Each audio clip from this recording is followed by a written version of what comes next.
The guy spread his arms and asked what she was doing, an ambush. Who in their right mind would dare to do something like that? Maria frowned and replied that this attacker was hiding his face. She didn't know who it was. Jack said that whatever it was, it meant that her wound was some pathetic coward. The girl opened her mouth furiously and replied that he should not disregard her words. She never lets down her guard. Jack smirked and said that it meant she was injured and she was telling him to be careful. The girl replied that if the attacker came for her, it meant they could attack him. She continued that they were in the same rival group. The man asked furiously. The girl sighed and asked if he knew that 4 groups would be competing against each other, right? Jack asked what that had to do with the matter. Maria held up 4 fingers and said that they could always draw lots with all the groups, and that he thought they were limited to 4 groups. The guy gritted his teeth and said that he did not understand what she was talking about. Maria replied discontentedly, to rack his brain at least once. If the circle of participants was narrowed down to 4 groups, then it would be easy to guess which group he would be fighting. Jack thoughtfully said what she meant by leaking information.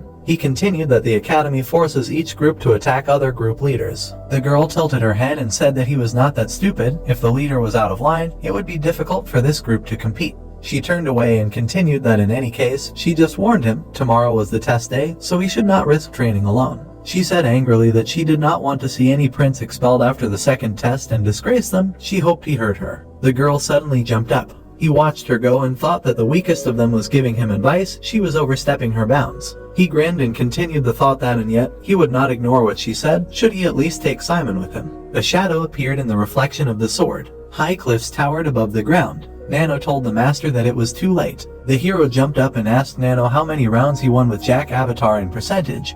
He was told that it was about 60%. Ash said that he could easily defeat him after 7 days of training, but his victories were only 60%. Nano replied that due to the total number of battles, his efficiency with the blade had increased, and that according to his calculations, he would be able to fulfill his wish in the next few days. The hero asked what it was trying to console him with.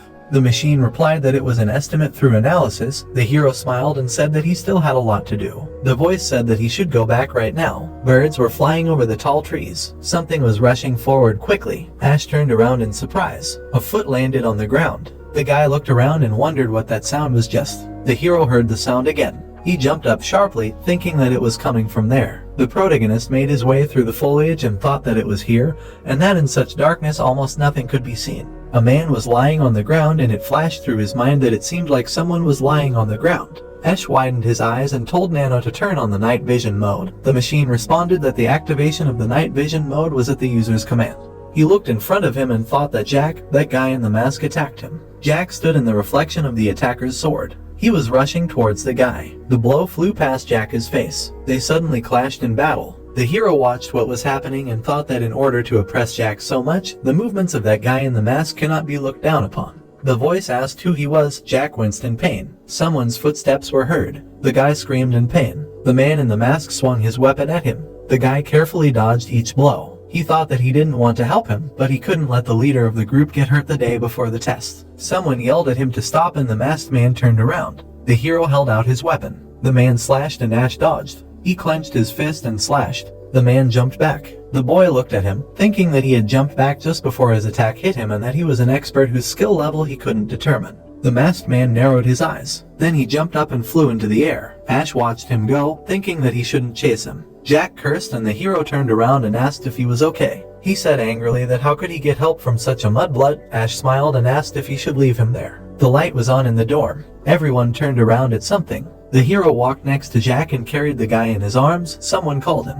Everyone started asking what happened, if the prince was okay. Ash replied that first let them help them, he would explain everything a little later. Bruce ran up to the hero and exclaimed if he was okay and if he was hurt. The guy replied that he was okay and not to worry. His gaze fell on Simon and Ash asked Nano how he was. The machine replied that it was scanning the patient's injury. The voice continued that a cut made by a sword was found, 4 centimeters long, 2 millimeters deep. Nano said that the wound needed to be treated and stitched up. The hero thought that the wound was not that serious. Someone screamed, looking at Jack, that he was bleeding. Ash widened his eyes and thought that this idiot. Jack was shaking with pain. His thoughts flashed that he had completely forgotten about him because of Simon's wound, and that his skin looked pale and his right hand was bleeding heavily. A voice shouted to call the instructor immediately. Someone tied the wound with a bandage. Everyone was standing near the bed and the hero asked the instructor how he was. He replied that he had given him first aid, but Someone asked if there were any problems. The man thoughtfully said that this guy. He continued that he would not be able to walk normally for some time. Jack lay with wide eyes.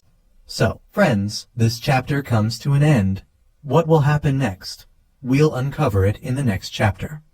Don't forget to rate this chapter out of 10 in the comments. We'll see you in the next video. Until then, take care and goodbye.